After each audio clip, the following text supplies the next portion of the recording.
अमरनाथ एक ऐसा गुफा है जहां भगवान शिव ने माता पार्वती को अमर होने की कथा सुनाई थी। लेकिन प्रश्न यह बनता है कि भगवान शिव ने अमरनाथ गुफा को ही कथा सुनाने का सबसे बेहतरीन स्थान क्यों माना।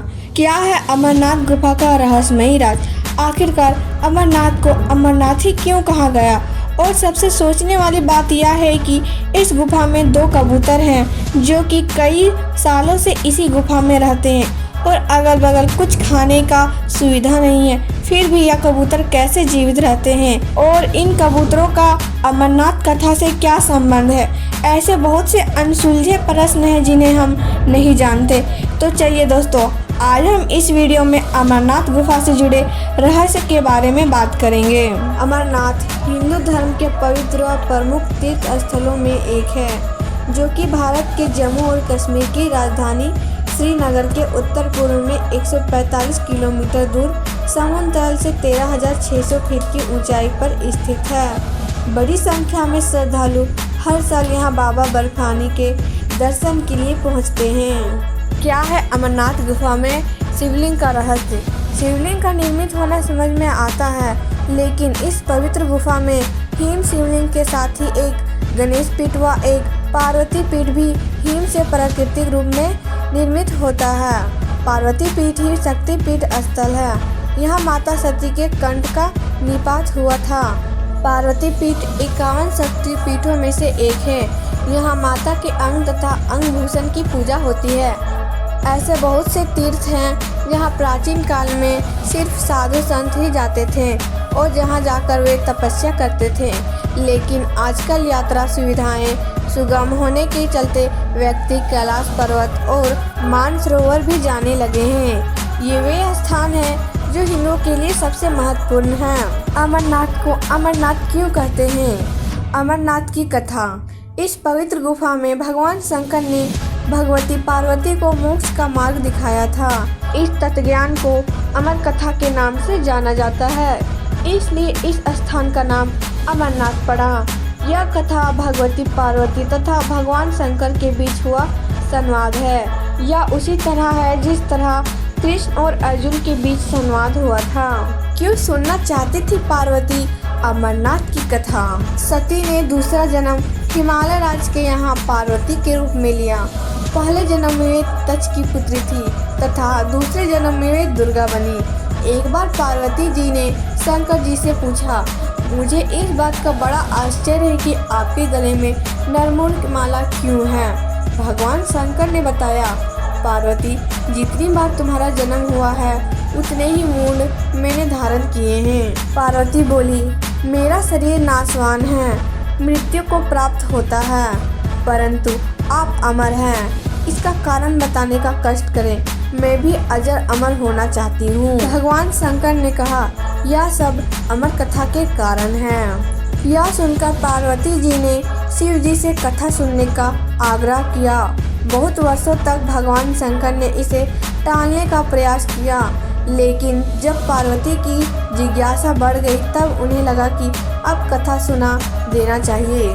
यह सवाल यह था कि अमरनाथ कथा सुनने वक्त कोई अन्य जीव इस कथा को ना सुनने, इसलिए भगवान शंकर 5 तत्वों पृथ्वी, जल, वायु, आकाश और अग्नि का परित्याग करके इस पर्वतमालाओं में पहुंच गए और अमरनाथ गुफा में भगवती पार्वती को अमरनाथ कथा सुनाने लगे। अमरनाथ गुफा जाते वक्त शिव जी ने इनको त्याग दिया। अमरनाथ गुफा की ओर जाते हुए सर्वप्रथम पहलगाम पहुँचे, जहां उन्होंने अपने नंदी बैल का परित्याग किया। तत्पश्चात नंदवाड़ी में उन्होंने अपने जटा केशों से चंद्रमा को मुक्त किया। शेषनाग नामक झील पर पहुंचकर उन्होंने अपने गले से सर्पों को भी उतार दिया। प्रिय पुत्र श्री गणेश जी को भी उन्होंने महागुणस पर्वत पर छोड़ देने का निश्चय किया। फिर पंचतरणी पहुंचकर शिव जी ने 5 तत्वों का परित्याग किया। सब कुछ छोड़कर अंत में भगवान शिव ने इस अमरनाथ गुफा में प्रवेश किया और पार्वती जी को अमर कथा सुनाने लगे। ये दोनों कबूतर भी अमर हो गए। पवित्र युग कबूतर। श्री अमरनाथ की यात्रा के साथ ही कबूतरों की कथा भी जुड़ी हुई है। इस कथा के अनुसार एक समय महादेव संध्या के समय नृत्य कर रहे थे कि भगवान शिव के गण आपस में ईर्ष्या के कारण क्रू क्रू शब्द करने लगे। महादेव ने उनको श्राप दे दिया कि तुम दीर्घ काल तक यह शब्द क्रू क्रू करते रहो।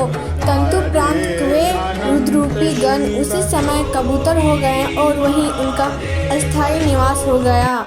माना जाता है कि यात्रा के दौरान पावन अमरनाथ गुफा में इन्हीं दोनों कबूतरों के भी दर्शन होते हैं। यह आश्चर्य है कि जहां ऑक्सीजन की मात्रा नहीं के बराबर है, वहां दूर दूर तक खाने पीने का कोई साधन नहीं है, वहां ये कबूतर किस तरह रहते होंगे। यहाँ कबूतरों के दर्शन करना शिव और पार्वती के दर्शन करना माना जाता है। गुफा में हिमलिंग स्थापित होने की कथा। पार्वती जी भगवान सदाशिव से कहती है, प्रभु मैं अमरेश महादेव की कथा सुनना चाहती हूँ। मैं यह भी जानना चाहती हूँ कि महादेव गुफा में स्थित होकर अमरेश क्यों और कैसे कहलाएं।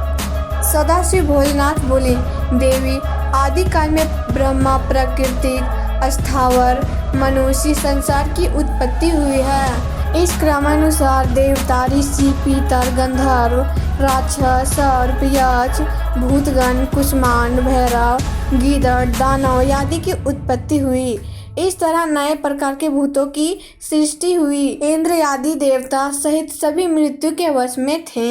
इसके बाद भगवान भोलेनाथ ने कहा कि मृत्यु से भयभीत देवता उनके पास आए। सभी देवताओं ने उनकी स्तुति की और कहा कि हमें मृत्यु बाधा करती है, आप कोई भी ऐसा उपाय बतलाएं जिससे मृत्यु में हमें बाधा ना आए। मैं आप लोगों की मृत्यु के भय से रक्षा करूंगा। कहते हुए सदाशिव ने अपने सिर पर से चंद्रमा की कला को उतारकर निचोड़ा और देवगणों से बोले, यह आप लोगों के मृत्यु रोग की औषधि है। उस चंद्रकला के निचोड़ने से पवित्र अमृत की धारा बह निकली और वही धारा बाद में अमरावती नदी के नाम से विख्यात हुई। चंद्रकला को निचोड़ते समय भगवान सदाशिव के शरीर पर जो अमृत बिंदु गिरे वे सूख गए और पृथ्वी पर गिर पड़े। पावन गुफा में जो भस्म है वे इसी अमृत बिंदु के कण हैं जो पृथ्वी पर गिरे थे।